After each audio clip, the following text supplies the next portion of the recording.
En relación a la Ley de Protección de Datos, todos los participantes y asistentes seguirán lo dispuesto en el Reglamento General de Protección de Datos, Reglamento UE 2016/769, de 27 de abril, la Ley Orgánica 3/2018, de 5 de diciembre, de protección de datos de carácter personal y garantía de los derechos digitales y demás normativa que resulte de aplicación, y que los participantes y asistentes se comprometen a no hacer uso de los datos para una finalidad distinta que la que motiva el desarrollo del presente, a no comunicarlos a terceros sin consentimiento de los interesados, así como a cubrir con las medidas de seguridad y demás. Pues muchísimas gracias, Prado. Vamos a comenzar entonces esta sesión. Bueno, ya probablemente ya todos sois conscientes de todas las normas, habréis estado ya en otra sesión anterior, pero en cualquier caso me permito recordarlo. Cada comunicación, de hecho, en esta sesión vamos a tener, si no me equivoco yo, 4 comunicaciones y cada una de ellas va a disponer de 15 minutos para su presentación. Vamos a ser muy estrictos con el tiempo porque se trata, bueno, primero de ejercitarnos en que siempre en los congresos y en todas las, bueno, pues cuando participamos en reuniones científicas el tiempo está limitado porque, bueno, pues hay muchas personas que quieren hacer su presentación, el tiempo siempre nos parece poco, pero hay que aprender a ajustarse el tiempo. Entonces van a ser 15 minutos justos. Por defecto, si cada ponente me lo pide, yo avisaré cuando faltan 5 minutos y cuando falta 1 minuto. Si alguien quiere administrarse su propio tiempo, no doy ningún aviso, simplemente al final ya avisaré de que hemos llegado al final del tiempo asignado y se corta radicalmente la presentación. Luego, después de cada presentación, tenemos unos 5 minutos de tiempo para preguntas y respuestas. Os animo a que vuestras preguntas, si se os van ocurriendo durante la presentación de la ponencia, pues las vayáis escribiendo en el chat y Prado y Aida nos irán ayudando haciendo una síntesis de las mismas y al final, bueno, pues haremos un comentario. Estas preguntas serán siempre después de cada ponencia, ¿de acuerdo?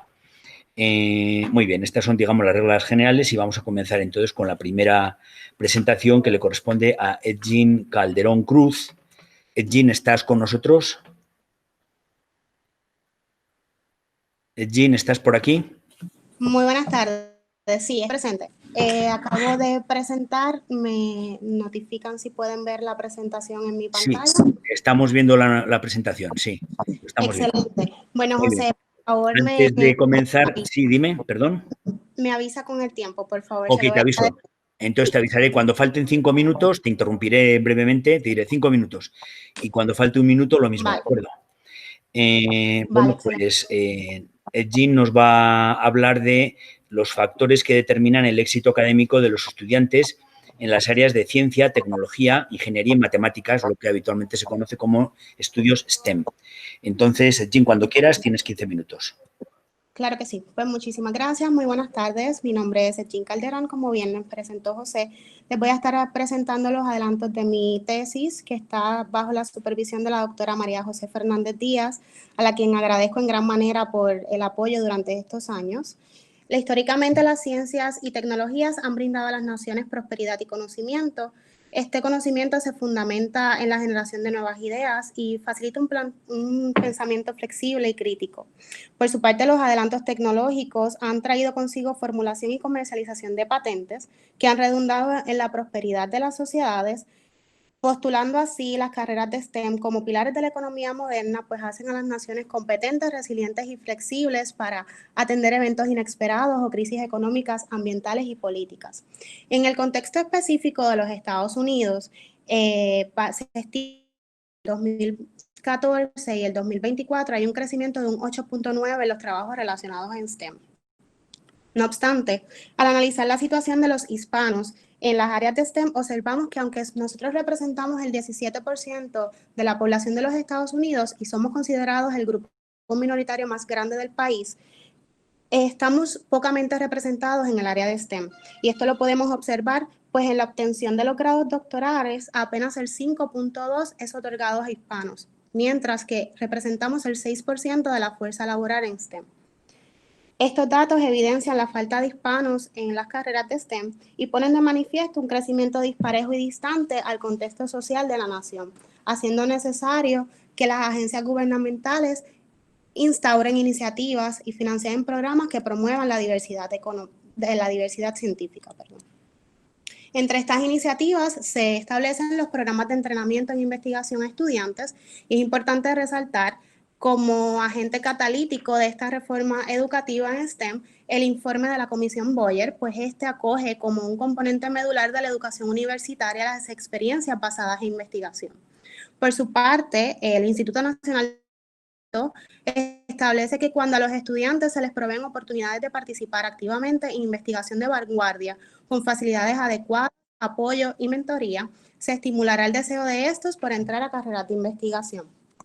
Por su parte, la Academia Nacional para las Ciencias, Ingenierías y Medicina establece que una experiencia de investigación se considera auténtica si involucra al estudiante en prácticas de investigación que fomenten el argumento basado en evidencia, que enfaticen el descubrir e innovar y que deben estar enfocados en problemas relevantes y pertinentes a la comunidad científica, deben estar centrados en el trabajo colaborativo, que permitan la réplica de diseños experimentales, preguntas y datos, así como que faciliten que el estudiante adquiera dominio de técnicas específicas de investigación y ayuden a la reflexión respecto al problema que se investiga, los esfuerzos y acciones que se plantean como posibles soluciones. De igual forma, se requiere que los resultados sean diseminados mediante publicaciones y presentaciones y estas experiencias deben ser estructuradas y dirigidas por un mentor.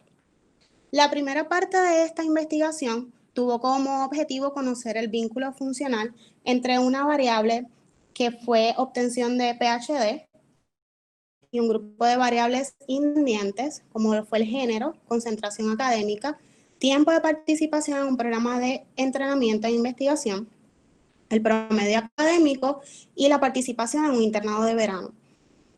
Aplicamos un diseño de investigación correlacional utilizando un modelo de regresión logística múltiple que nos permitió analizar una base de datos longitudinal de 326 casos.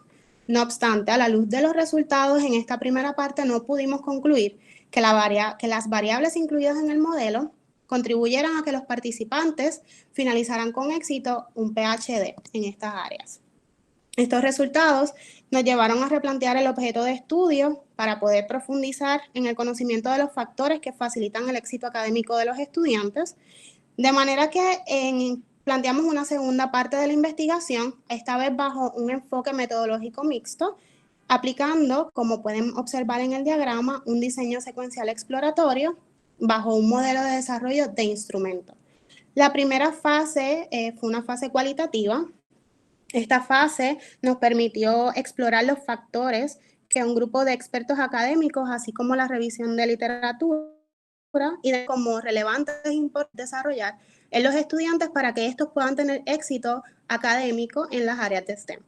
Posteriormente, se realizó una fase cuantitativa. No obstante, los resultados que voy a estar presentando en esta presentación se van a limitar a la fase cualitativa del estudio.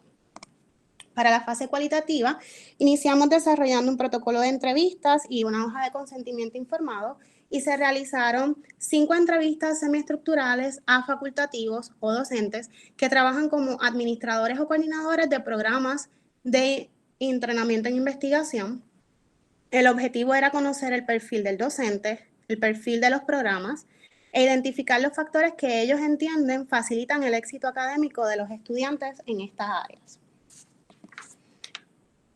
Respecto al perfil de los programas con los que trabajan los facultativos, observamos que la población objetivo principalmente son estudiantes de grado, aunque 3 de los programas atienden población de posgrado, ya sea de maestría o doctorado. Las concentraciones académicas de los estudiantes es variada, que va desde biología, ciencias ambientales, física, matemáticas, ciencias de cómputo, hasta psicología. Todos los programas incrementar la retención de los estudiantes en estas áreas a fin de aumentar la diversidad académica y laboral en las áreas de investigación. Y para esto tienen diferentes ofrecimientos. Entre ellos se resalta que todos ofrecen experiencias de investigación durante el verano para sus participantes y ofrecen talleres para desarrollar destrezas profesionales. Hay 4 de los programas que ofrecen experiencias de investigación mentoreadas durante el año y estas experiencias son con estipendio para los estudiantes. Las entrevistas fueron transcritas y organizadas para el posterior análisis, incorporando las estrategias de Walcott, que establece descripción, análisis e interpretación. A continuación les presento cómo agrupamos los factores que se identificaron de las entrevistas. Estos factores fueron los que los facultativos mencionaron como importantes desarrollar y pueden ver que se agrupan en 5 categorías. 4 de ellas corresponden a destrezas específicas de investigación, como serían el método científico, comunicación oral escrita, manejo de datos y revisión de literatura o literatura científica. Y hay un 5º renglón que acoge los factores de personalidad de los participantes. Por su parte, revisamos la literatura e identificamos que hay 3 pilares importantes que se deben atender para que los estudiantes tengan éxito dentro de las carreras de STEM. Y estos son incrementar la participación y retención de los estudiantes, promover las prácticas y conocimientos específicos a las disciplinas de STEM e integrar a los estudiantes dentro de la cultura de STEM.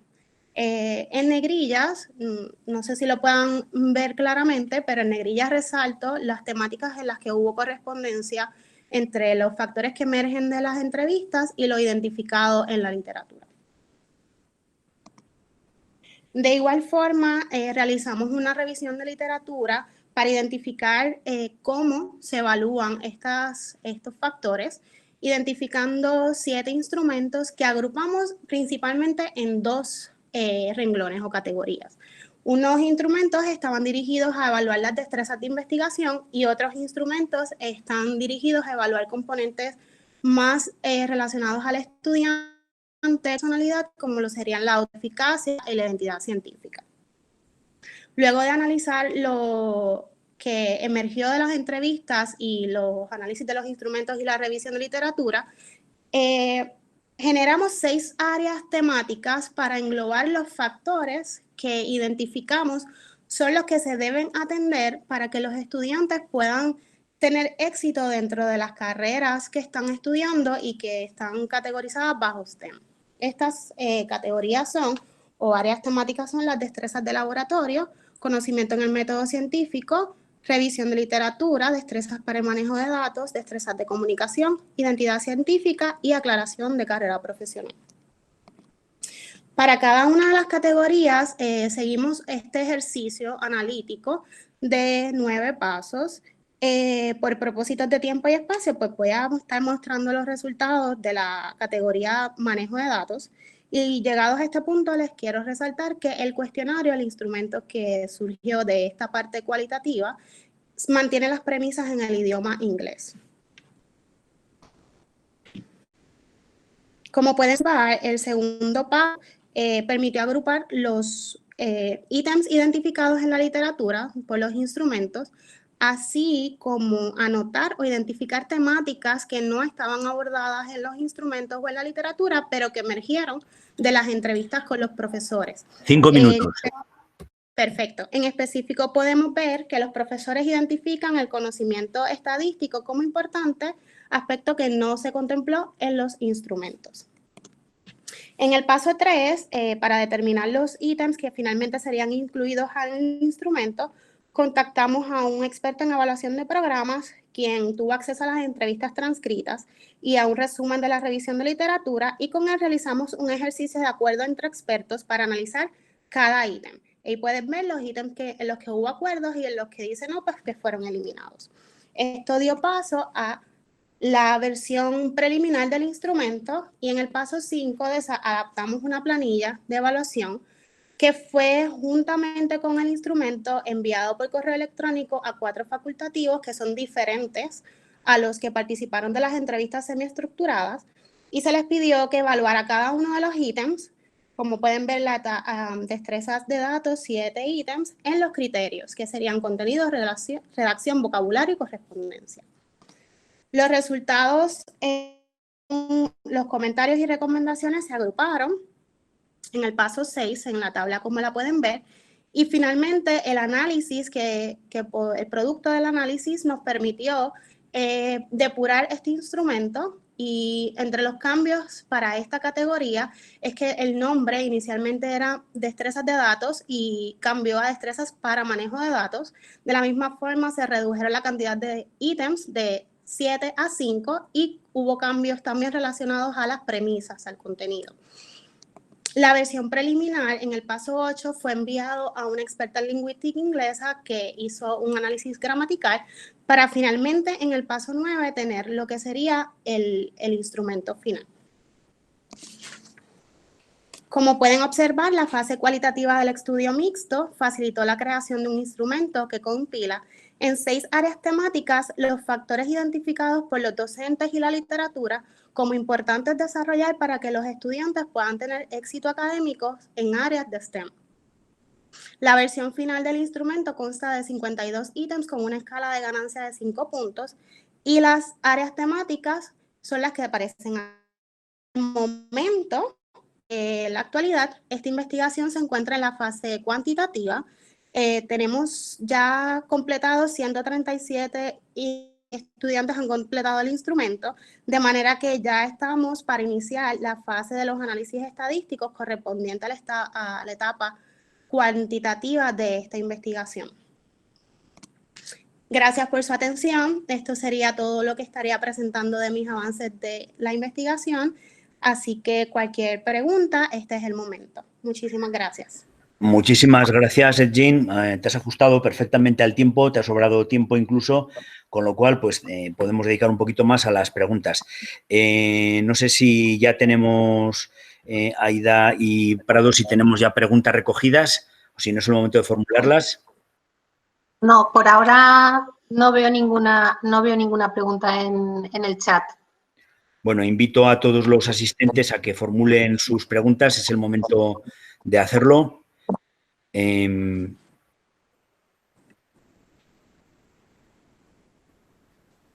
Bueno, mientras tanto yo tengo alguna pregunta. Vale. ¿En qué ámbito, en concreto, en qué conjunto cuál fue la población a la que se dirigieron las preguntas, los estudiantes, qué universidades, dónde estaban, en fin? ¿Se puede caracterizar un poquito mejor la muestra, por favor?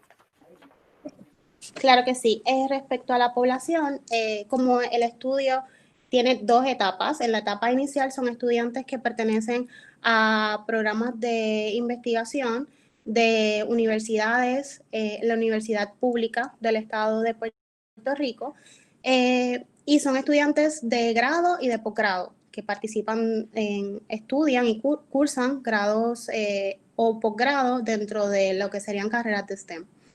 Para la segunda parte de la investigación, la muestra de los facultativos son 5 profesores iniciales que trabajan como directores de estos programas y los estudiantes que completaron la parte cuantitativa de la segunda fase son estudiantes que participan o se benefician de estos programas de entrenamiento y están matriculados dentro de las ciencias naturales en alguna carrera, desde matemática, física, ciencias de cómputos, hasta psicología, y ellos son los que al momento han completado el cuestionario para esta fase cuantitativa. Todos los estudiantes son estudiantes ya sean graduados o estudiantes subgraduados, como se le conoce aquí, o estudiantes de grado, como se le conoce en España, y ellos están adscritos a las carreras que están relacionadas a STEM. Pero ¿cuántas universidades, en total, qué número de alumnos participaron y de cuántas universidades? Bueno, las universidades es de la Universidad de Puerto Rico. La Universidad de Puerto Rico tiene varios campus o recintos que tienen este mismo ofrecimiento, así que serían, si me dejo llevar, estaríamos hablando de aproximadamente 3 campus universitarios con este ofrecimiento de la Universidad de Puerto Rico. Dentro de eso, el total, la primera fase del estudio, 326 estudiantes que fueron analizados, y en la segunda parte del estudio, en cuanto a los estudiantes, 137 han completado el cuestionario. Ok, muchas gracias. Creo que había alguna pregunta formulada ya, ¿no? Sí.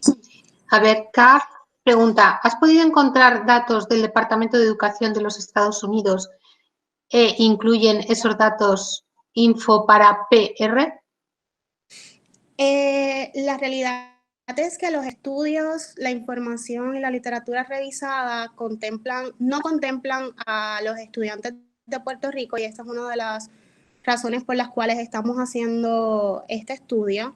Se contemplan hispanos, pero cuando hablamos de hispanos incluidos en las investigaciones dentro de las universidades estadounidenses, no se contemplan los puertorriqueños necesariamente. Sí hay chicanos, hay estudios realizados en población chicana, en otros grupos minoritarios, pero específicamente con puertorriqueños, no. Así que ese es uno de los factores por los cuales estamos tratando de hacer este estudio, de compilar información respecto a nuestra población.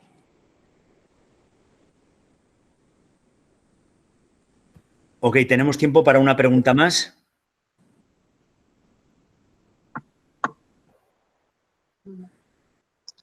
Bueno, parece que nos animan. A ver, Bueno. denos un minutillo. Okay. Mira, a ver. Sí, hay una pregunta. Carl sigue preguntando y dice, ¿cómo cuadra o no Puerto Rico con los sistemas de educación? ¿Con Europa o Estados Unidos? Es que la ha puesto en dos partes. Excelente. Bueno, un poco de contexto respecto a Puerto Rico. Nosotros somos colonia de los Estados Unidos. Por ser parte de los Estados Unidos, nuestro sistema de educación es basado en los estándares y se administra con los estándares académicos de los Estados Unidos, y nuestras universidades, la Universidad de Puerto Rico específicamente, que es del sistema público, tiene que pasar acreditaciones, que son acreditaciones que se conocen como federales o del sistema de educación federal de los Estados Unidos. Los programas que menciono, que son subvencionados por las entidades gubernamentales, son programas fundamentados en el financiamiento otorgados por el Congreso de los Estados Unidos. Así que sí, están alineados con lo que es la educación de Estados Unidos, porque pues, somos parte y no somos parte de ellos. Respecto a lo que sería la Unión Europea, el Tratado de Bolonia, este aspecto no lo he estudiado, la realidad no es algo que pueda en efecto abordar en la temática, así que pues será un aspecto que tendré en apuntar, ¿verdad? Para conocer más del tema. Ok, muchísimas gracias, Lidia. Perfecto. Pasamos entonces a la siguiente comunicación, que le corresponde a Javier Bermejo Fernández Nieto. ¿Estás por aquí, Javier? ¿Qué tal? Buenas tardes. Muy buenas tardes. Javier nos va a hablar de la fenomenología y educación del carácter, análisis del sentido de la educación. ¿Es correcto, verdad? Es correctísimo. Dame un momento que comparta mi pantalla. Ok. Te pregunto también a ti, ¿quieres que te avise a los 5 minutos y cuando falte un minuto o administras tu propio tiempo? Sí, puedes, agradecería que me avisaras, aunque creo que no va a ser necesario, pero lo agradecería. Te aviso, no te preocupes, yo te aviso. Okay. Estáis visualizando mi pantalla, ¿verdad? Todavía no. ¿No?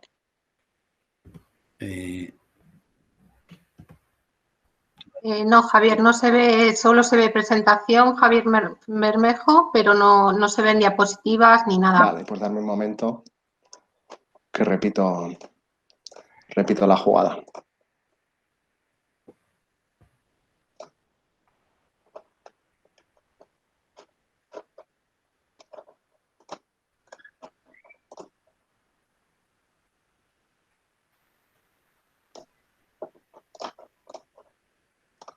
¿Ahora? Parece que quiere hacerlo, pero no. Qué barbaridad. Darme un segundo. Disculpad. No te preocupes. Voy a generarlo en PDF, a ver si me dejase compartir directamente la pestaña desde el navegador. A ver si de este modo...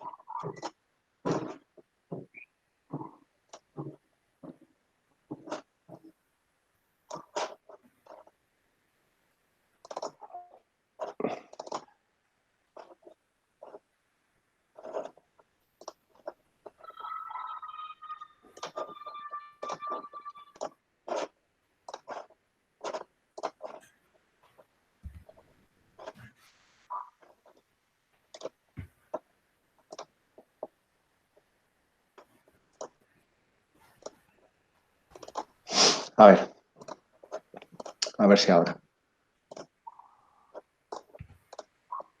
¿Ahora sí? Vamos a ver.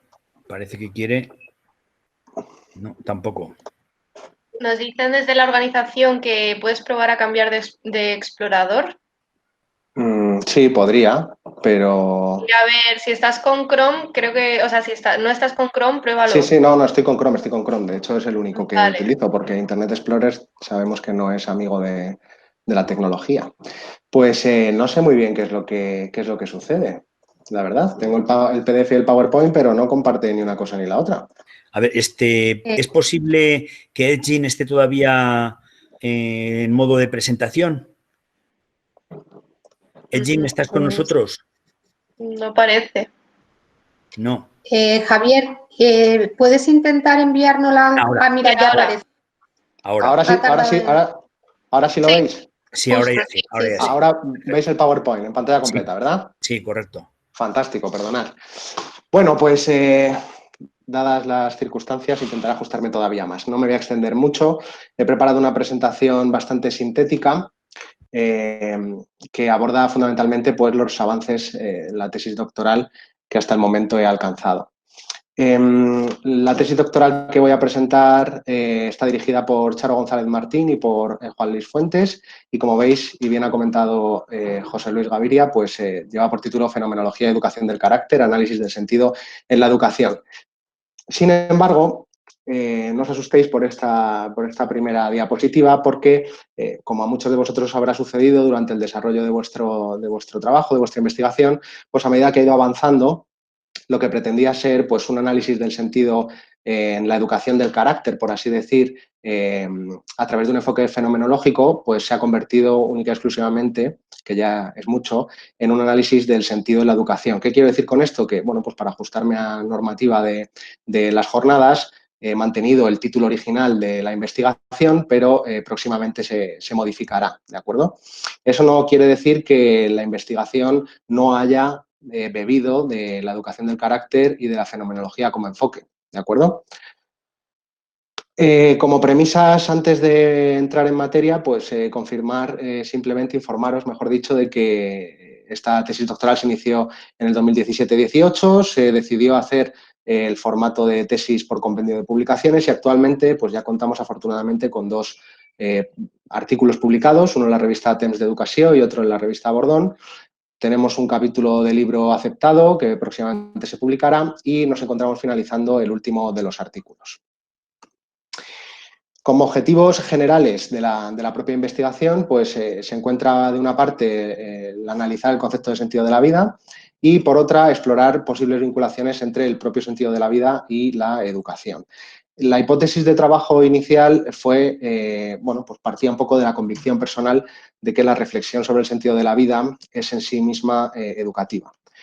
Sobre todo con la premisa de que si uno de los objetivos fundamentales de la educación es supuestamente es el desarrollo integral de la persona, pues la cuestión del sentido de la vida no puede, a mi juicio, permanecer ajena, ¿no? al desarrollo educativo y personal.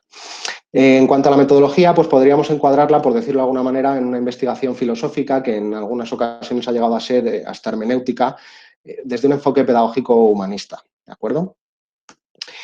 Bien, hablar sobre el sentido de la vida, pues evidentemente es algo tremendamente amplio, tremendamente complejo y que lleva una serie de connotaciones pues muy profundas, ¿no?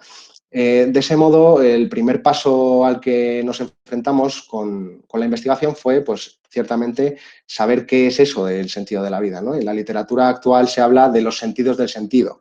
La propia palabra sentido tiene muchas acepciones dentro del lenguaje castellano y, por tanto, teníamos que identificar cuáles eran las diferentes perspectivas al efecto, ¿no? Eduardo Fermandoás hace una síntesis bastante coherente, a nuestro juicio bastante interesante, y bueno, pues identifica 4 diferentes posibilidades o acepciones del término.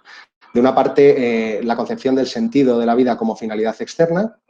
Dicho de otro modo, algo que otorga sentido a nuestra vida es una divinidad, algo externo a nosotros, nos nos orienta hacia ello.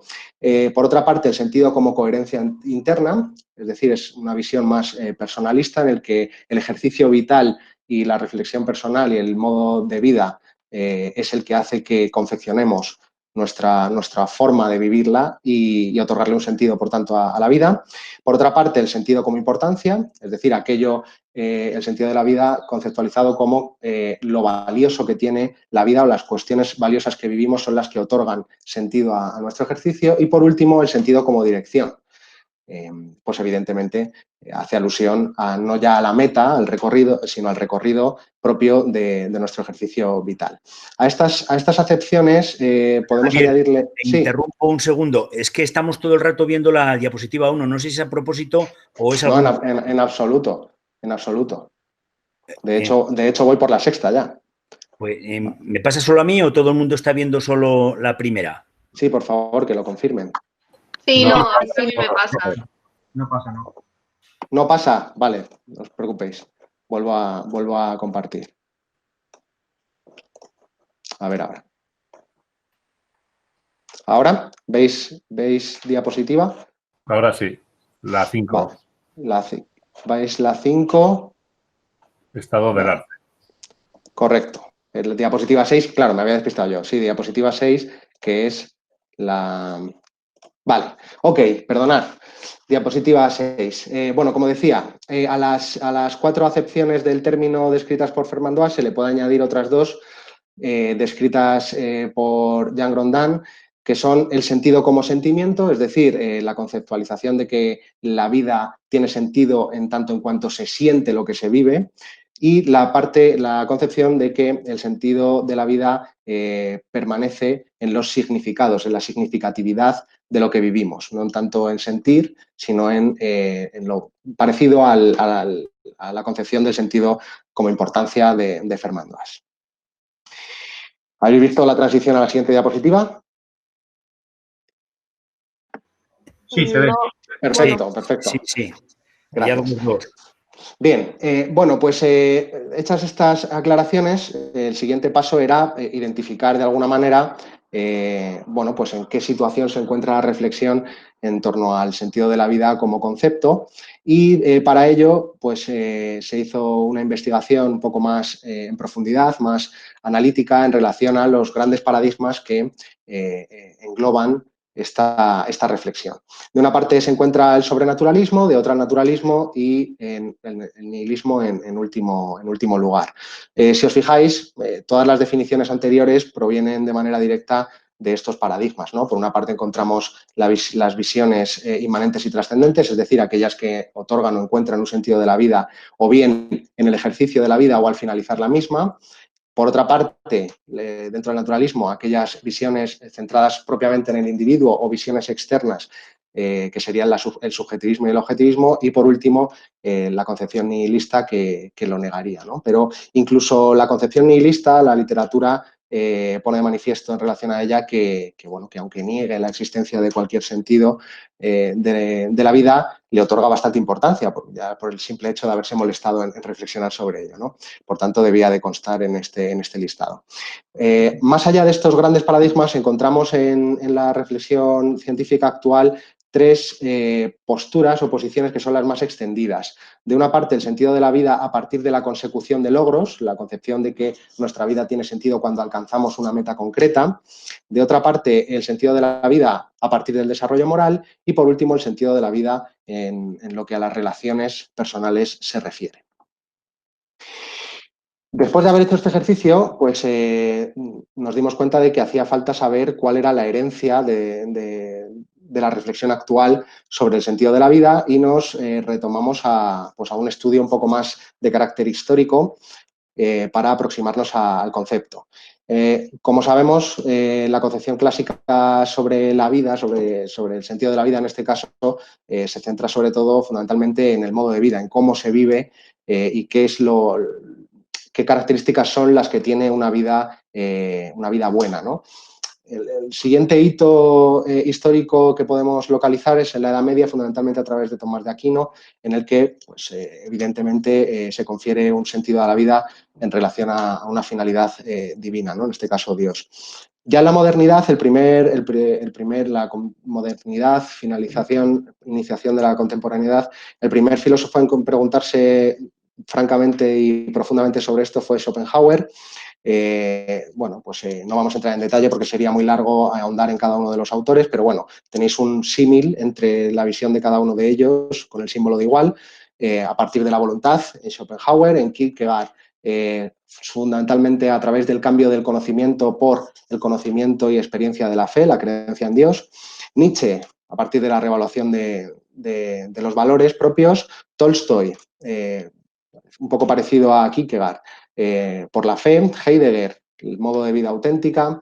Freud, a partir de la felicidad o la consecución de placer. Schilk, en el juego, pero no en el juego tal como lo concebimos, sino en el ocio, ¿no? Una de las cuestiones que pone de manifiesto es que si el hombre, si el ser humano se dedica a trabajar para sobrevivir, eso no es una elección, ¿no? Por tanto, no puede encontrar su sentido a la vida en la obligación, sino que encontramos espacios de sentido a partir de los momentos en los que no nos vemos obligados a ejercitar ninguna acción concreta.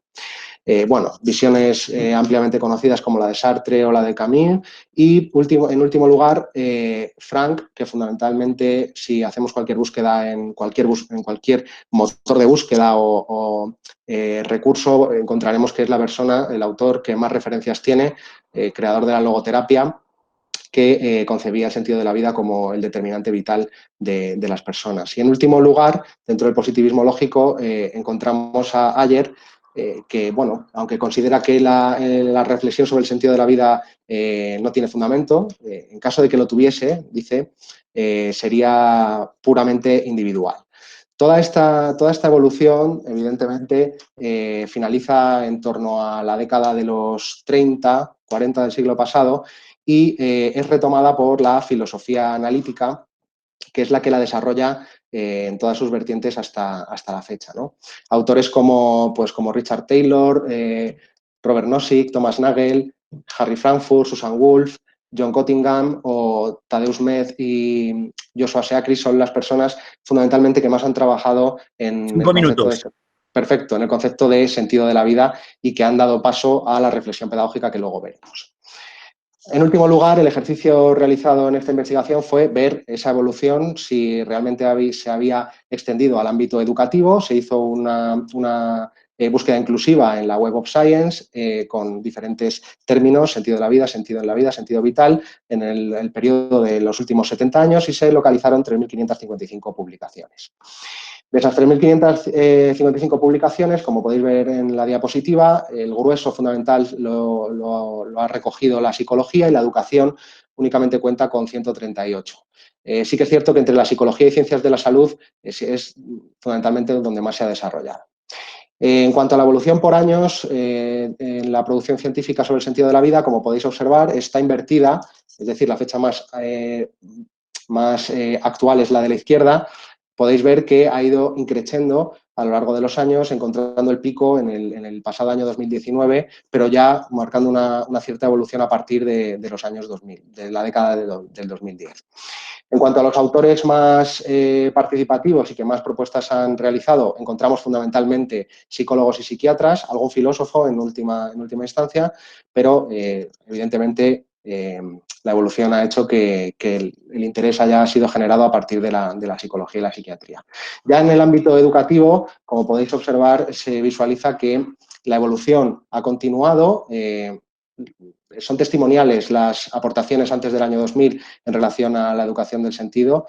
Y por tanto, en los últimos 20 años sí que se manifiesta pues, un creciente interés, todavía muy incipiente, pero sí que existe. Actualmente, en términos educativos, existen fundamentalmente dos visiones, el sentido de la vida a partir de la significatividad, representado por John White, y el sentido de la vida como desarrollo, que fundamentalmente ha sido puesto en valor por Anders Schinkel de la Universidad de Ámsterdam. Actualmente nos encontramos realizando pues, un análisis más en profundidad de metodologías educativas relacionadas con el desarrollo del sentido. a partir del storytelling, de las narraciones y biografías de vida y de la reflexión moral. Como conclusiones y perspectiva, para finalizar la exposición, pues bueno, se puede observar efectivamente que ha habido en los últimos años un creciente interés por la temática a nivel interdisciplinar. Sobre todo en el ámbito educativo se manifiesta, aunque todavía de manera muy, bueno, pues eso, muy incipiente.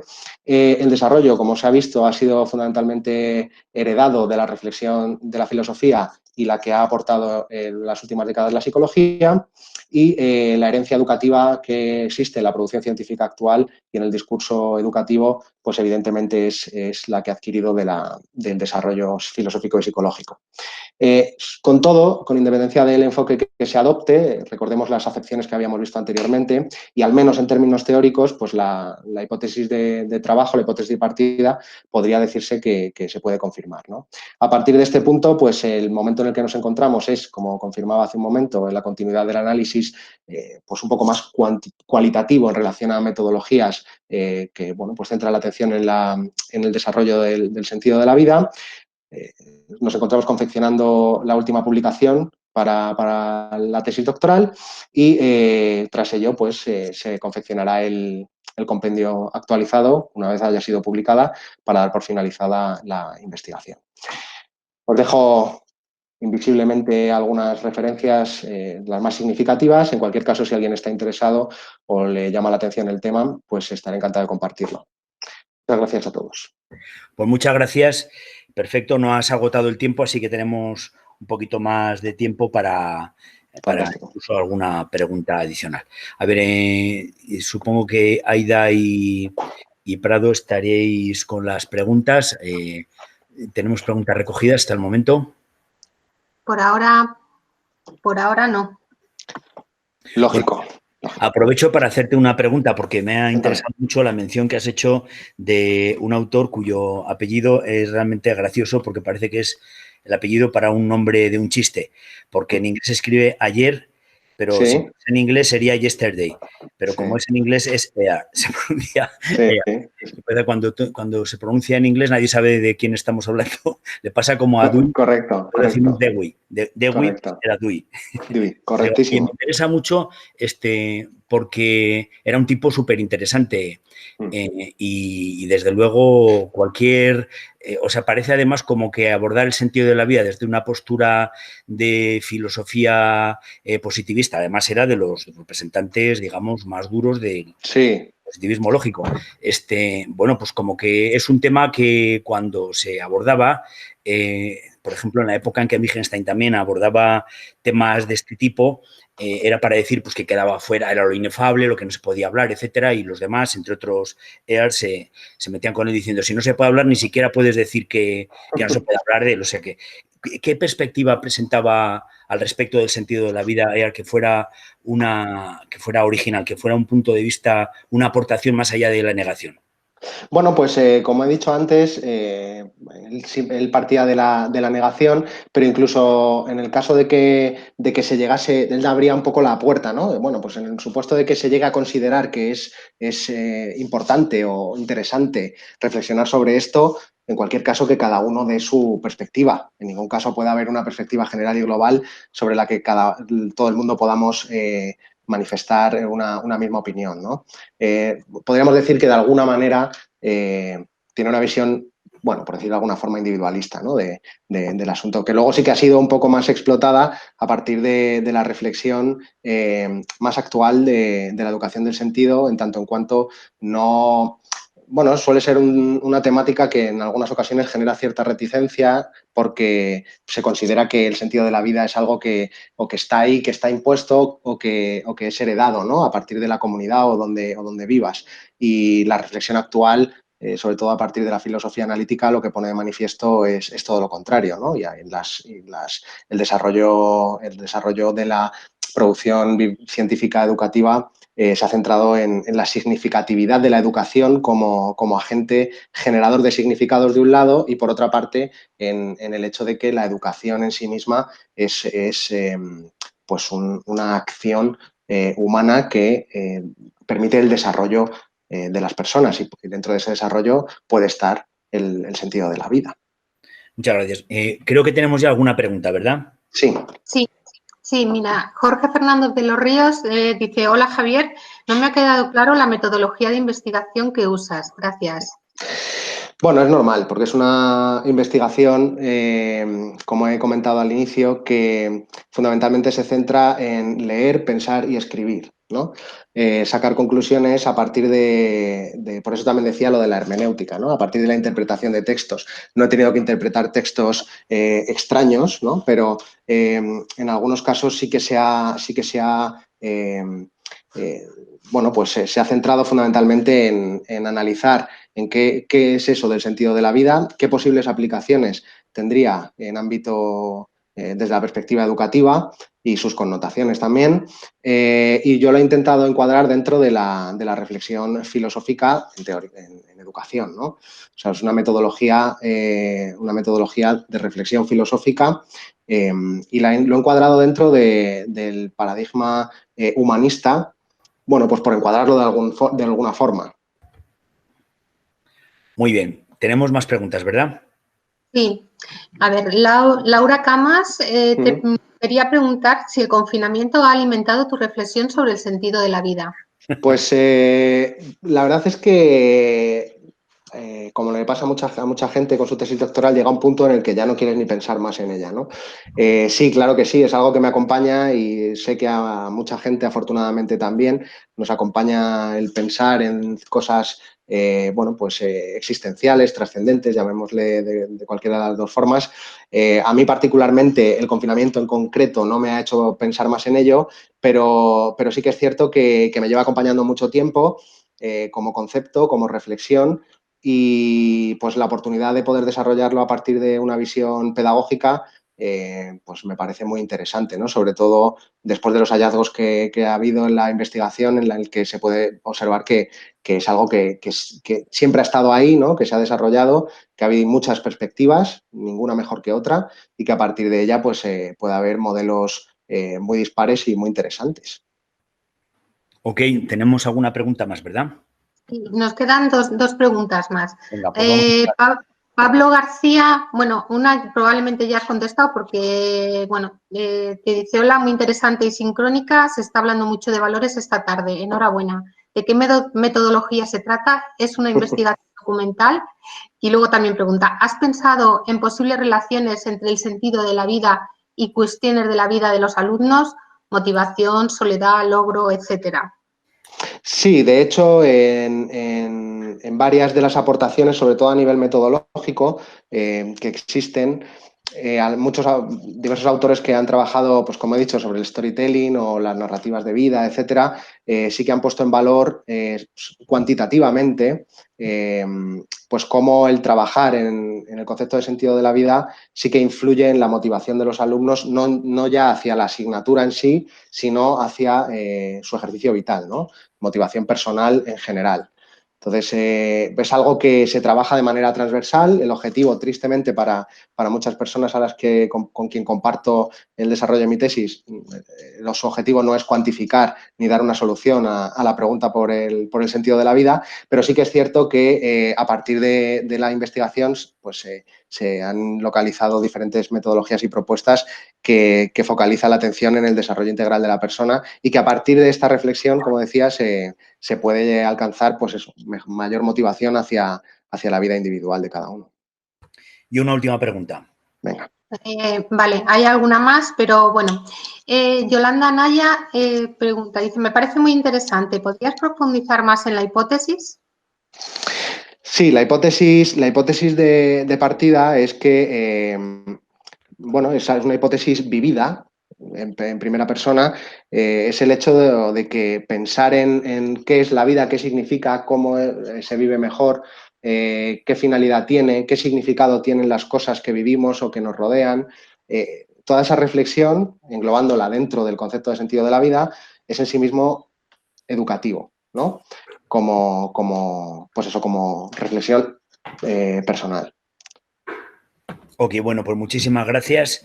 A todos. Pasamos entonces a la siguiente comunicación, que es la de Violeta Rubio Calzado. ¿Estás, Violeta, con nosotros? Hola, sí estoy aquí. ¿Se me escucha? Muy bien. Alto Vale. Entonces, tu presentación va a ser sobre pensamiento crítico digital, necesidad de un nuevo concepto, ¿es correcto? Sí. Bueno, entonces te pregunto también, ¿quieres que te avise a los 5 minutos y a 1 minuto o prefieres...? No es necesario, pero porque yo he preparado un vídeo que voy a intentar reproducirlo, a ver si lo veis todos bien y lo escucháis. Y si no, pues a ver, ¿vale? Ok, a ver. Venga. Voy a presentar, a ver.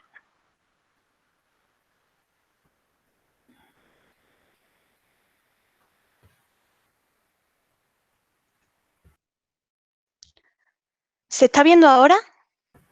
Sí. Vale, le voy a dar a play a ver si se escucha.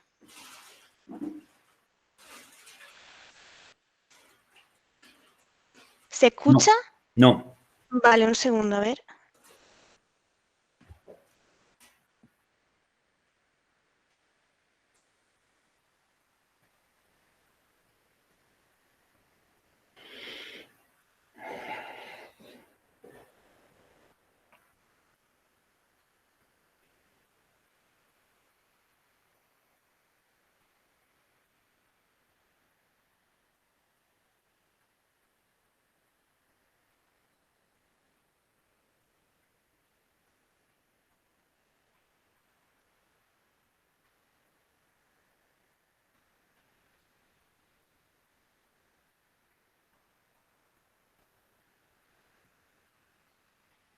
¿Se escucha ahora? No.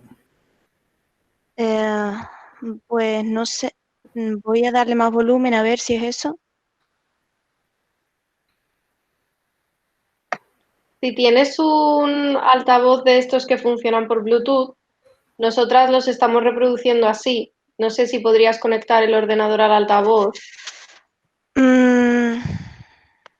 Es que no tengo altavoz de Bluetooth. Un segundo, a ver.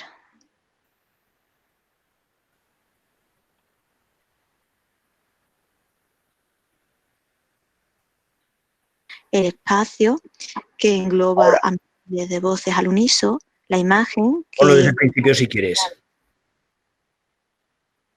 Ok, ya.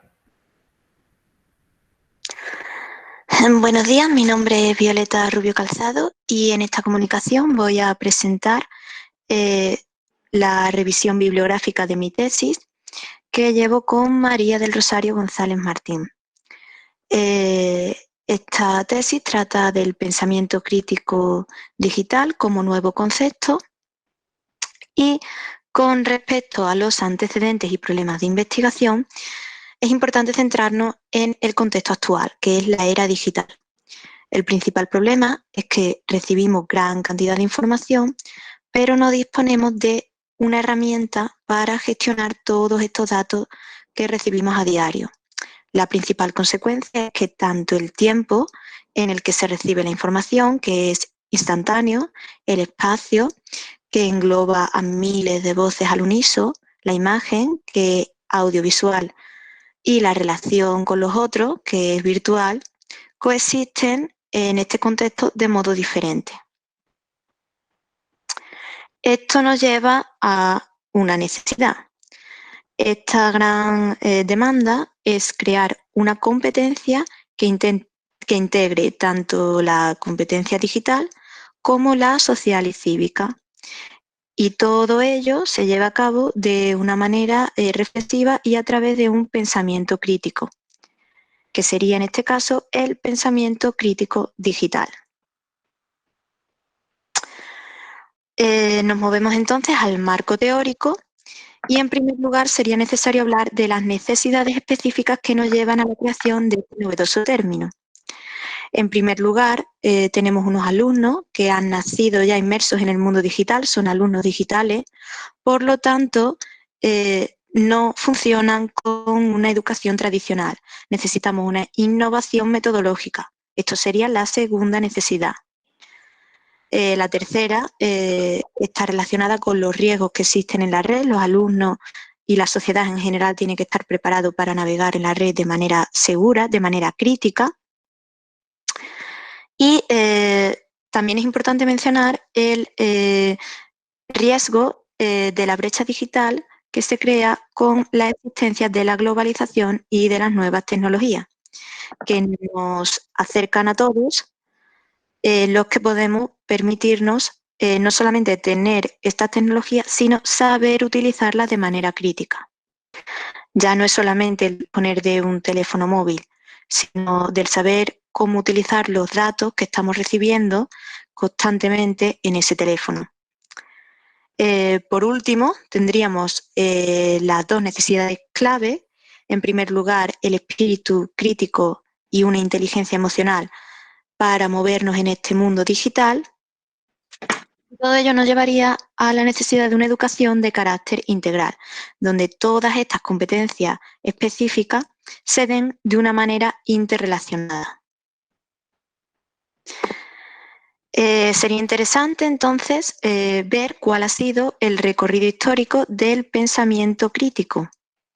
Para ello nosotros en nuestra revisión bibliográfica hemos estudiado desde los clásicos con autores como Sócrates y Aristóteles, pasando por la Ilustración, donde se le dio bastante importancia a todo el tema de la razón y el pensamiento crítico con autores como Kant, hacia una crisis de la razón con autores como Nietzsche y Arendt, que expusieron sus perspectivas del pensamiento crítico. No se deja hablar de pensamiento crítico, pero sí que es verdad que es una época más oscura y no tan iluminada por la razón, como sucede al finales del siglo XX, donde se vuelve a retomar la importancia del pensamiento crítico, por ejemplo, con la teoría crítica de la Escuela de Frankfurt, con el Critical Thinking Movement o con autores como Kohlberg, que también dan su perspectiva del pensamiento crítico en la educación. También en este marco teórico hemos visto después las aproximaciones terminológicas con respecto al pensamiento crítico ya en el mundo digital y hemos encontrado una serie de términos que consideramos clave para el estudio de este pensamiento crítico. Tendríamos la alfabetización en medios en 1971, el tecnoconocimiento un año después, también en los 70 la alfabetización informacional y ya después en la década de los 90 encontramos la alfabetización en redes, la alfabetización digital y finalmente el término más actualizado propuesto por la UNESCO, alfabetización mediática e informacional. El problema es que estos términos aún así tienen una serie de déficits que deben superarse con unos conceptos más detallados y definidos. Por eso pasamos nosotros, en el marco teórico, a la conceptualización de este pensamiento crítico digital, que pretende especificar las competencias digitales, la social y cívica, la creativa, la emocional y la de pensamiento crítico, que englobaría todas las demás, de una manera interrelacionada. Es muy importante definir muy bien estas áreas para que ninguna quede desdibujada cuando entramos en el ámbito digital. Con respecto a la hipótesis planteada, en esta parte de la tesis tenemos dos objetivos principales. En primer lugar, resaltar la intersección entre las competencias y proponer una nueva competencia, que sería la de pensamiento crítico digital, que responda a estas necesidades. Con respecto a la metodología, bueno, pues en primer lugar se ha hecho una justificación del concepto, hemos realizado, como hemos visto, una revisión literaria y metodológica de los términos del pensamiento crítico en la historia, se han contemplado las diferentes necesidades que nos llevan a la creación de este término y por último se ha propuesto la competencia que responde a las demandas planteadas. Los principales resultados que hemos obtenido es que a pesar de existir bastantes terminologías que intentan dar respuesta a las necesidades actuales, aún es necesario crear una competencia que responda a la intersección entre las diferentes áreas de pensamiento crítico, social y cívica y digital. Con respecto a la discusión, veríamos cómo la competencia digital pierde especificidad en su reflexión crítica y emocional cuando hablamos del ámbito tecnológico. El problema es que nos centramos mucho en cómo utilizar las nuevas tecnologías y no en cómo hacerlo de manera crítica y emocional. La principal conclusión es que debemos crear un término que englobe tanto la competencia social y cívica, la digital y la emocional, y centrarnos en la intersección que se crea entre estas tres competencias para que no quede desdibujada. Con respecto a las perspectivas de continuidad en línea futura, nos interesará analizar cuál es la formación docente en este pensamiento crítico digital novedoso en las universidades para ver si en un futuro los alumnos van a recibir esta educación tan importante y finalmente desarrollar una herramienta que trabaje esta competencia a través de la literatura. Muchas gracias por su atención. Esto ha sido todo y ahora pasaremos a las preguntas.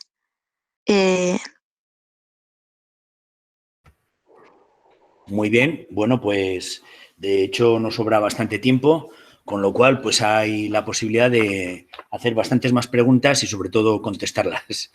Aida y Prado, ¿tenemos alguna pregunta recogida ya al respecto o...? No, aún no hay ninguna en el chat. Bueno, yo tenía una pregunta, así mientras la gente va poniendo las suyas, y es que no me ha quedado muy clara la relación entre ese pensamiento crítico, esa competencia en pensamiento crítico y la competencia emocional. ¿Podrías explicar un poco mejor eso? Sí, pensamiento crítico y competencia emocional, ¿no? Bueno, ¿se me escucha bien? Muy bien. Sí. Vale, bueno, esto es importante matizar esta relación porque el problema es que cuando nosotros estamos hablando de ser pensadores críticos en cualquier ámbito, ya no solamente el digital, sino en nuestro ámbito diario, siempre tenemos que tener en cuenta la razón que al mismo tiempo está siempre influida por la emoción. Entonces, cuando tú, no sé, por poner un ejemplo, estás leyendo una noticia o estás interpretando una realidad, al final tú vas a tener un sentimiento y tienes que aprender también a gestionar ese sentimiento de manera crítica y que, bueno, que la información no te lleve a encauzar esa emoción por lados por los que tú no estarías completamente de acuerdo. Entonces, muchas veces la información que recibimos interfiere en nuestra emoción y nosotros tenemos que aprender a ser críticos con la gestión de esta información. No sé si he respondido a tu pregunta. Sí, aunque no termino de verlo todavía. Es por el sentimiento que te puede crear cualquier información. Por tanto, tú tienes que ser crítico un poco con ese sentimiento que te están creando. Tienes que aprender a gestionar esa emoción y saber bien si esa emoción la están creando por algún motivo en ti o esa emoción es una emoción que viene de tu razón, de que lo has pensado. Entonces, cuando tú sopesas la decisión que estás tomando, cuando eres crítico tomando esa decisión, sabes que no te estás dejando influenciar por una emoción que te han creado, sino por razonamiento reflexivo, un poco. Vale. Ahora sí, muchas gracias. Nada. Oye, yo tenía una pregunta solamente. ¿Por qué el adjetivo digital? Es decir, ¿el pensamiento crítico no es siempre lo mismo? Es decir, digamos que los mecanismos de la razón no actúan siempre de la misma manera, no importa cuál sea la materia sobre la que actúen. ¿Qué es lo que aporta de específico el que sea digital? ¿Cómo tendría que ser una educación que desarrolle el pensamiento crítico digital? A diferencia de una educación que desarrolle solo el pensamiento crítico. Muy bien, bueno, pues el principal problema es que, bueno, hemos querido plantear esta cuestión principalmente por el contexto en el que estamos, que es el contexto digital en el que nos desenvolvemos, y este contexto hace que nuestra forma de relacionarnos entre nosotros cambie completamente debido a la imagen, que es audiovisual, al tiempo en el que recibimos la información, que es instantáneo, al espacio en el que miles de voces hablan al mismo tiempo, con lo cual ya no nos valen las herramientas de pensamiento crítico tradicionales con las que gestionábamos la información o la manera de relacionarnos entre nosotros, porque ahora existen otras áreas que son importantes que son necesarias a la hora de especificar y a la hora de trabajar con el pensamiento crítico, porque al final no va a ser el mismo ya que el contexto cambia. Ok, creo que ya tenemos algunas preguntas, ¿verdad? Sí, tenemos varias. Vamos a ir en orden. Isabel Mora dice si podrías explicar un poco más acerca de esa herramienta que podría desarrollarse para estas competencias. Sí, bueno, no está totalmente definida aún, porque sería la última parte del proyecto, pero como bien decía, queríamos que fuera algo relacionado con la literatura y que fuera una herramienta metodológica, es decir, un medio didáctico que se pudiera aplicar en los colegios para que los niños trabajasen ese pensamiento crítico, no solamente a través de un formato digital, bueno, pues ya sean unos cuentos interactivos o otro tipo de plataforma, sino además trabajando conceptos en los que despierten en los niños ese pensamiento crítico tan necesario, que aprendan a gestionar esta información, a generar valores que no se dejen llevar un poco tal vez por conceptos o información errónea, que se puede recibir ahora, que se puede interpretar de manera inadecuada en este mundo digital en el que nos desenvolvemos. Sería un poco por ahí. Lo que pasa es que aún pues, no puedo especificarlo del todo porque aún no está desarrollada. Ok, ¿alguna pregunta más? Sí, Yolanda Anaya pregunta, bueno, dice, una temática muy actualizada, enhorabuena. ¿Por qué parece que no se refleja en las competencias actuales la crítica digital? Bueno, yo creo que por un lado, porque es un concepto muy novedoso. Al final, el ámbito tecnológico crece mucho más rápido de lo que lo hace la sociedad. Entonces, sobre todo, siempre nos pasa, ¿no? Desde la educación, vamos tal vez un paso por detrás, porque en general toda la sociedad va por un paso por detrás de las nuevas tecnologías que evolucionan de este modo. Entonces, pues, por ese lado, pues se intentan definir los conceptos, pero aún estamos en ese proceso, con lo cual es muy necesario relacionar estas competencias de pensamiento crítico. Y además, por otro lado, en la educación pasa que no tenemos ese concepto de educar en pensamiento crítico en todas las áreas, sino que a lo mejor tenemos una asignatura con un temario específico que nos hablan de ese pensamiento crítico o de ese pensamiento crítico incluso en un ámbito digital, pero no se hace de manera transversal e interrelacionada en todas las áreas, que sería lo ideal. Ok, ¿una pregunta más? Una más. Bueno, Lidia Serrano pregunta, muchas gracias, muy interesante y necesaria. ¿La tesis está pensada para dirigirla hacia algún perfil específico, escolares, adultos? Sí, la tesis bueno, está pensada para dirigirla al ámbito de educación primaria, pero sí que es verdad que en una segunda parte de la tesis, relacionado con esto, pues vamos a analizar un poco si este pensamiento crítico digital del que nosotros hablamos se está dando de algún modo en las universidades de educación docente que van posteriormente a educar a los alumnos de primaria y de qué modo se está dando. Para ver un poco si urge la necesidad y el apremio de desarrollar este nuevo concepto y de aplicarlo en un ámbito universitario para que así posteriormente los alumnos de primaria reciban esta educación. Ok, pues muchísimas gracias, Violeta, pues con esto llegamos al final de tu presentación. Gracias. A continuación tenemos a Alejandra Peña Prado, que estará con nosotros por aquí. ¿Es cierto, Alejandra? Sí, hola, ¿me escuchan? Perfecto, te oímos perfectamente.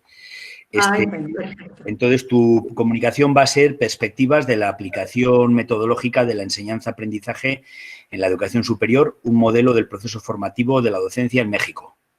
Así es. ¿Verdad?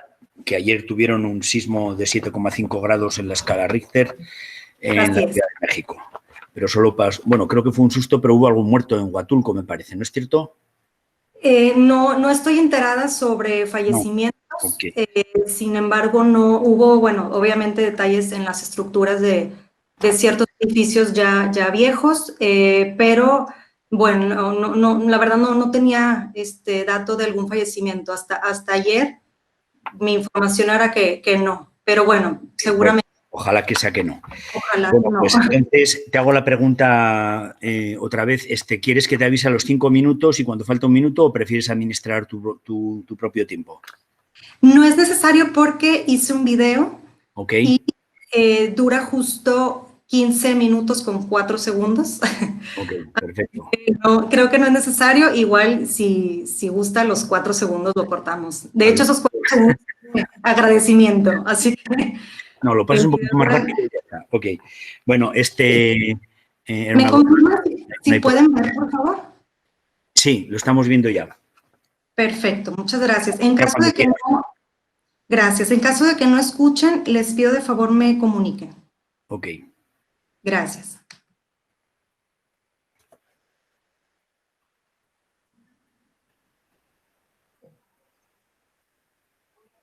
De momento no se oye nada. ¿No se oye? No. A ver. Seguramente sea mi audio.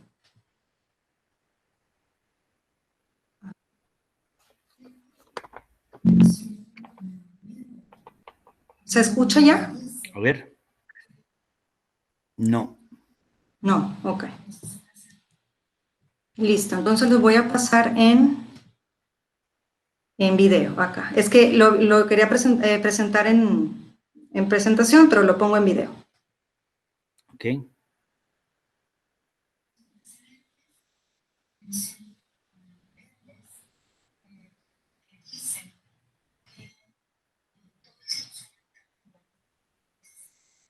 No se oye. No se oye. No. A ver. Si no te podemos ayudar, lo tenemos descargado y si quieres lo podemos proyectar desde aquí. Perfecto, muchas gracias. Vale, necesito que dejes de compartir pantalla, de presentar, para que pueda hacerlo yo. Claro que sí.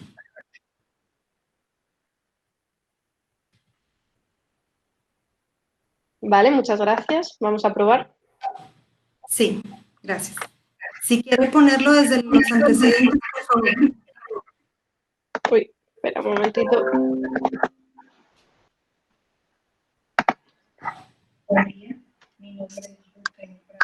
Yo les voy a hablar sobre de mi trabajo concepcional. ¿Escucháis bien? A ver. Sí, le pido si lo pudiera poner desde el minuto o segundo 50, por favor, que es desde los antecedentes. Vale, genial. Gracias. De la investigación.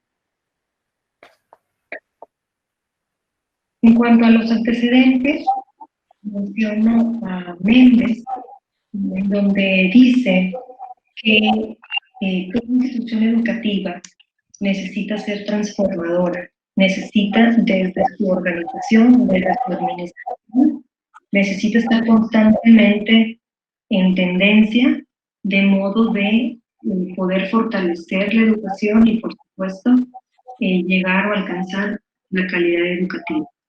Por lo que presento dos problemas de investigación. ¿Cómo implementar y ejercer el constructivismo en la totalidad de las asignaturas llevadas a cabo como un ciclo natural de clase? Y lo determinará la capacitación docente constante, la estructura o las necesidades propias de la sociedad. Es decir, cómo aplicar de manera natural en el 100% de las clases en las instituciones educativas, cómo aplicar modelos constructivistas, métodos y técnicas propias de la construcción del conocimiento en todas las clases de las asignaturas de educación superior. Como objetivo principal, pues es analizar los modelos constructivistas o técnicas de enseñanza innovadoras que más se apeguen a las necesidades de la institución. Y como objetivos secundarios es conocer la percepción que tiene la comunidad educativa a analizar en cuanto a estas metodologías, determinar los métodos o técnicas didácticas que mejor se adapten a la institución e identificar las pautas que determinen un excelente desempeño constructivista en el aula. El presente estudio se realizó en una universidad en el norte de México, en la ciudad de Monterrey. Como marco teórico, cito a grandes pensadores, filósofos, psicólogos y pedagogos que impulsaron o crearon el desarrollo de métodos y técnicas constructivistas propias del conocimiento, propias de la construcción del conocimiento, como Freire, Dewey, Montessori, Piaget, entre otros. Surgen dos preguntas de investigación. ¿Cómo alcanzar el constructivismo de una manera permanente? Y ¿será la metodología constructivista la más adecuada para la enseñanza-aprendizaje del presente y el futuro cercano? El método de la investigación es de investigación-acción, con una metodología cualitativa y con apoyo cuantitativo. Se crearon diversas guías de instrumentos como de cuestionarios, entrevistas, grupos de enfoque y visitas áulicas, y la estrategia de análisis de datos se basó en la teoría fundamentada de Glasser y Strauss, así como la investigación interpretativa de Erickson. Fueron cerca de 800 participantes que colaboraron en las respuestas y opiniones de los instrumentos de evaluación aplicados. Fueron 39% de los estudiantes que participaron en los cuestionarios, un 95% de los docentes que también participó en los cuestionarios, un 15% de los mismos participó en grupos de enfoque. Se realizaron el 73% de las visitas áulicas aplicadas también a los docentes, y el 50% de los académicos administrativos participaron en un grupo de enfoque. De los resultados obtenidos, surgieron 12 categorías, siendo conocimiento y aplicación la primera de ellas, en donde el 43% de los estudiantes manifestaron que no conocen las ventajas de las estrategias didácticas que ofrecen los métodos de ABP y APP en la estrategia de aprendizaje. Incluso un estudiante menciona que en una de sus materias su maestro impartió el 100% de su clase totalmente teórica, sin actividades, sin trabajos o algún tipo de proyecto.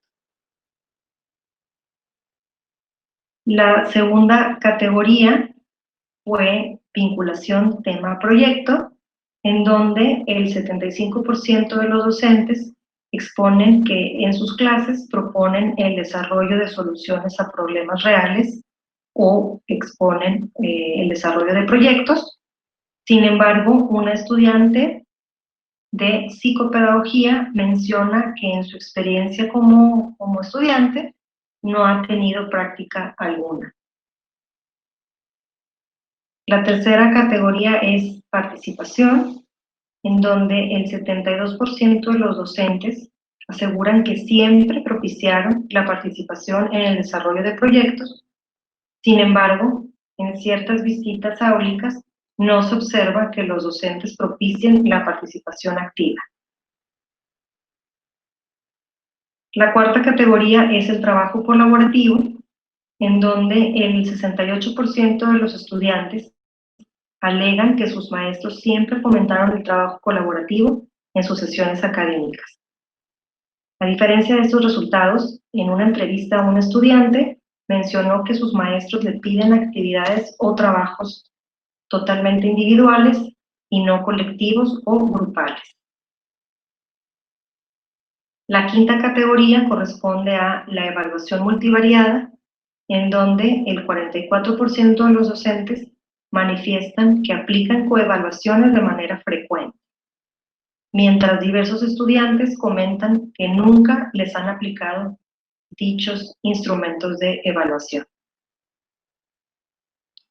La sexta categoría es la retroalimentación, en donde el 69% de los docentes expresan que siempre ofrecieron una retroalimentación adecuada en la aplicación del ABP y el APP, mientras que los estudiantes mencionaron que hace falta una retroalimentación profunda por parte de sus maestros.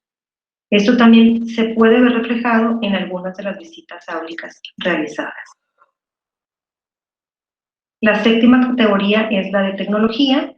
Esta categoría no estaba contemplada en los instrumentos de investigación, pero surgió en los resultados, por lo que me pareció relevante incluirla, en donde se ve la necesidad de capacitar a los docentes en herramientas tecnológicas, así como la necesidad de adquirir equipo tecnológico por parte de los estudiantes en ciertas carreras que lo necesitan. La octava categoría es el reclutamiento. Esta categoría tampoco formaba parte de los instrumentos de investigación, pero también estuvo presente en los resultados, en donde los académicos administrativos mencionan que no tienen un proceso de reclutamiento formal en cuanto a la selección de su personal. La novena categoría corresponde a la capacitación, en donde el 83% de los docentes expresan que consideran necesario capacitaciones y actualizaciones por parte de la institución, y esto mismo lo mencionaron en las entrevistas aplicadas. Mencionaron que la institución no les brinda una capacitación formal en la aplicación de la metodología constructivista. La décima categoría es el acompañamiento y seguimiento, en donde el 90% de los docentes manifiestan que sus directoras de academia les brindaron una retroalimentación oportuna. Sin embargo, en una de las entrevistas aplicadas a ellos mismos, mencionan que no tiene reuniones de academias como tal. El seguimiento que se les brinda es de forma individual. La 11ª categoría corresponde al mobiliario y equipo, en donde el 85% de los estudiantes expresaron que el mobiliario y el equipo de la institución favorece a la aplicación del ABP y el APP.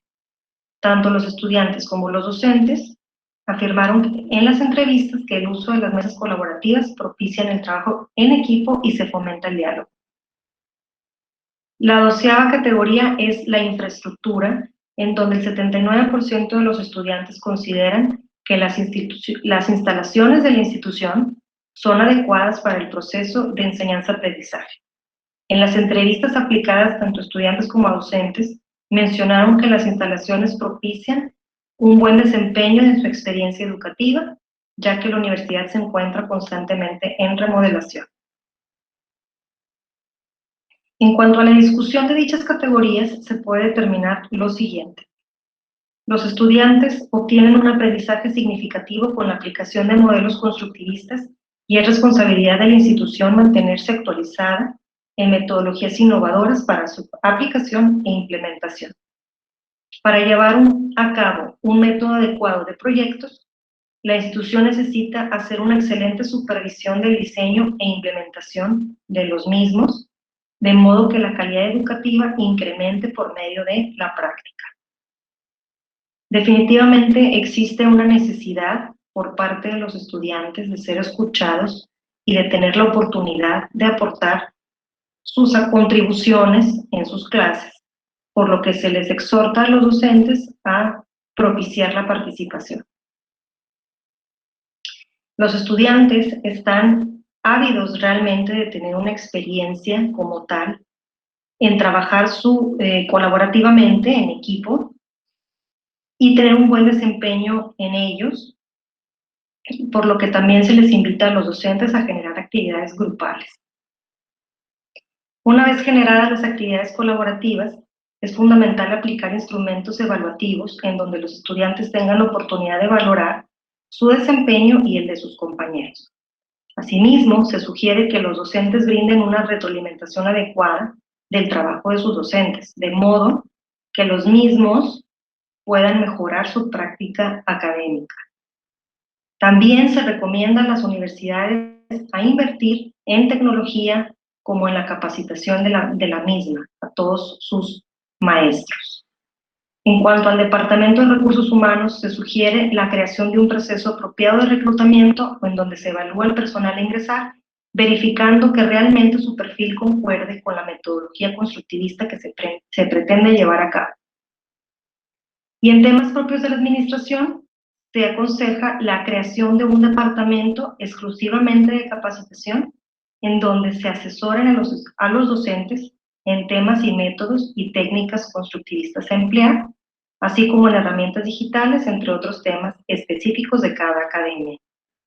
Las universidades también deben de contar con un grupo colegiado o academias que se ocupen de brindar un seguimiento adecuado a su planta docente y ellos a su vez compartan sus experiencias y fortalezas y áreas de oportunidad con sus compañeros o con sus pares. Las instituciones tienen el compromiso de mantenerse actualizadas en las tendencias que dictan los diseñadores de ambientes de aprendizaje para así poder adquirir el mobiliario, el equipo de última tendencia y mejorar las adecuaciones de las instalaciones. Como conclusión, es indispensable la creación de un fondo de pasivo de provisiones para gastos e inversiones únicamente para los conceptos o para las categorías antes mencionadas. Es muy importante que el Departamento de Administración o de Finanzas cuente con un saldo, ¿sí?, a favor en temas únicamente para inversión.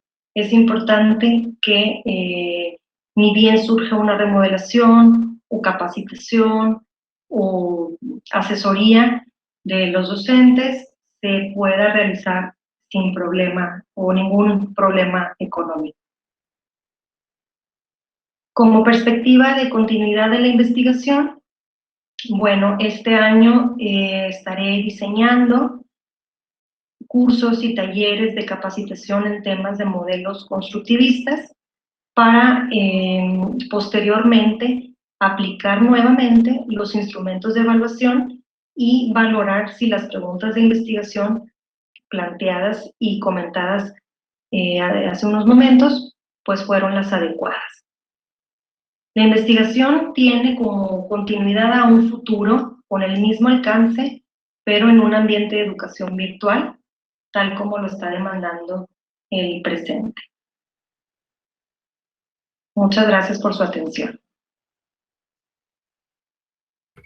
Ok, muchísimas gracias. Tenemos por allí feedback, creo. Sí.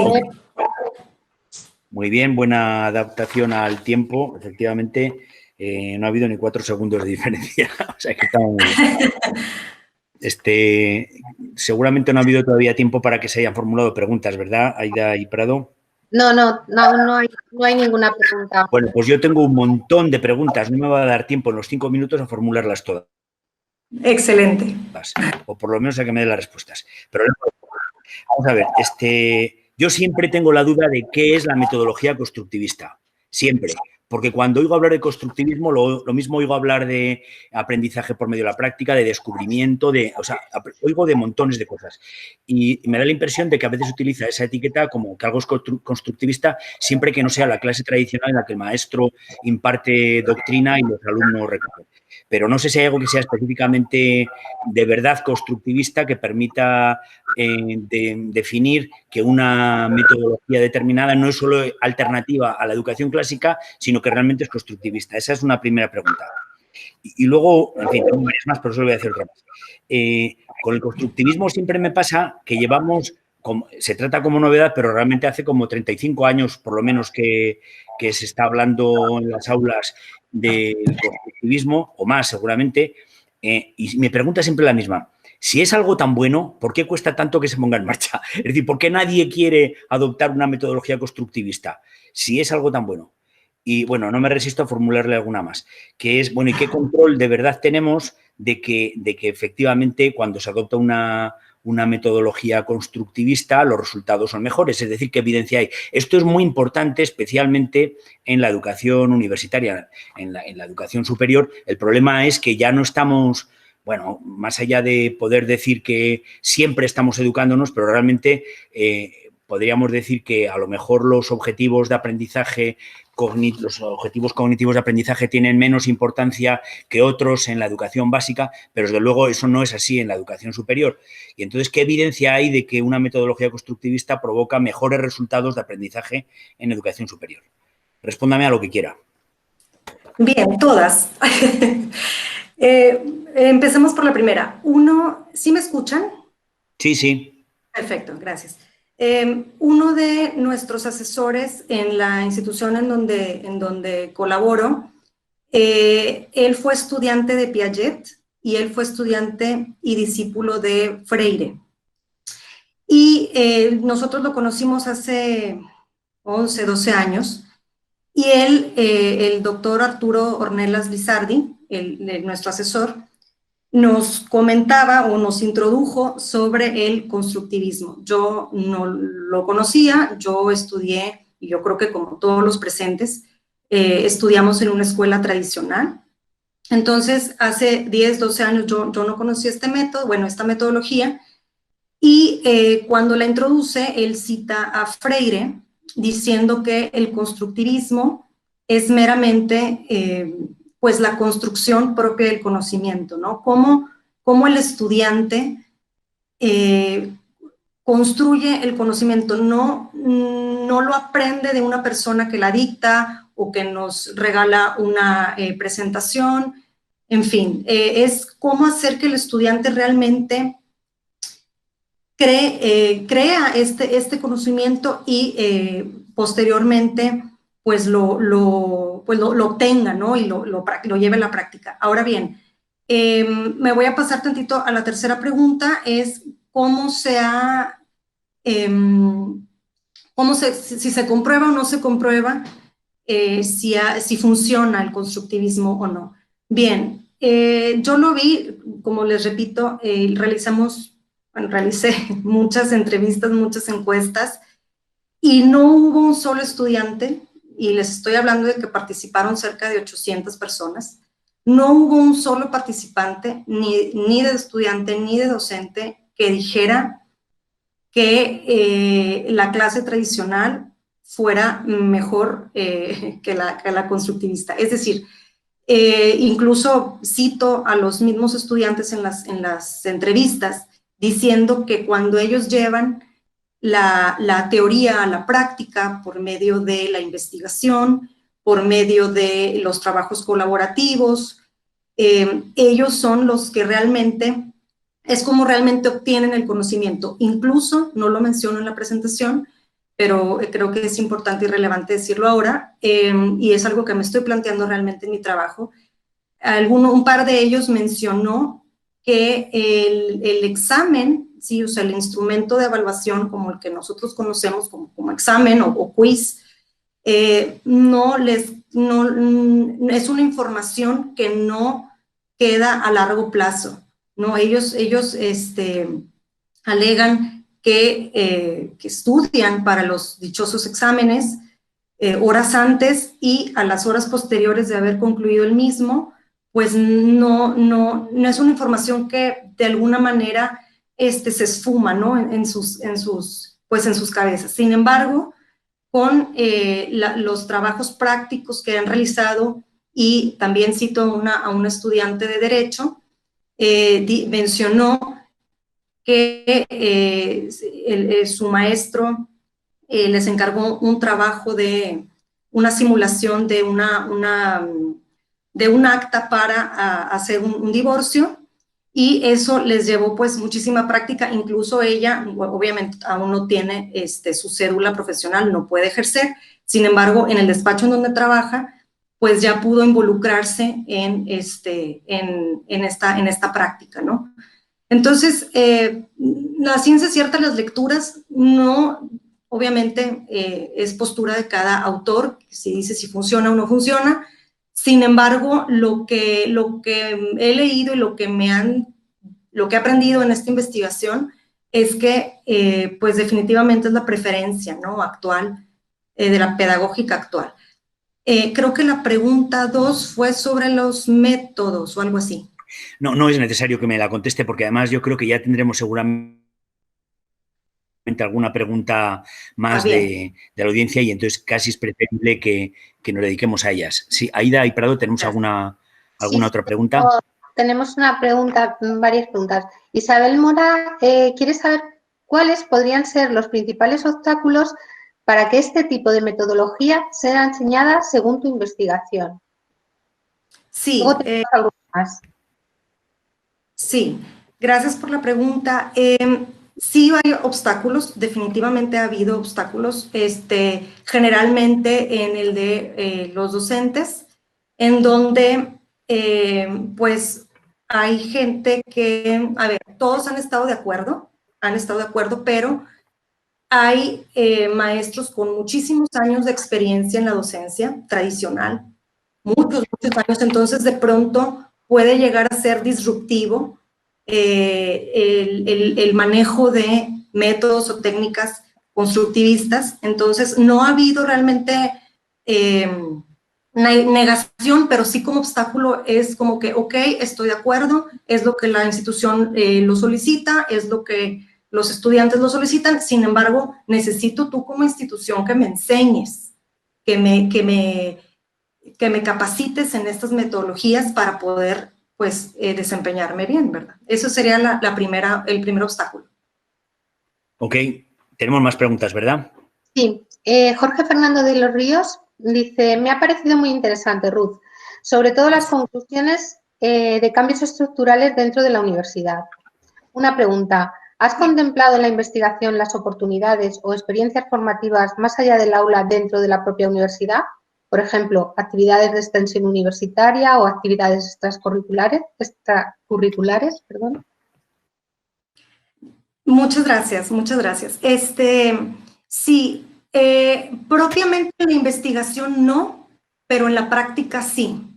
En la institución, a ver, esta institución es de un sector medio bajo, entonces para ellos es complicado pues hacer intercambios, por ejemplo, internacionales. Sin embargo, desde la rectoría les hacemos un fondo de ahorro para que ellos viajen. Han viajado ahorita, bueno, siempre hacemos intercambios con España, con la Universidad de Sevilla, van a Colombia, van a Buenos Aires, en fin. Entonces, siempre los tratamos como de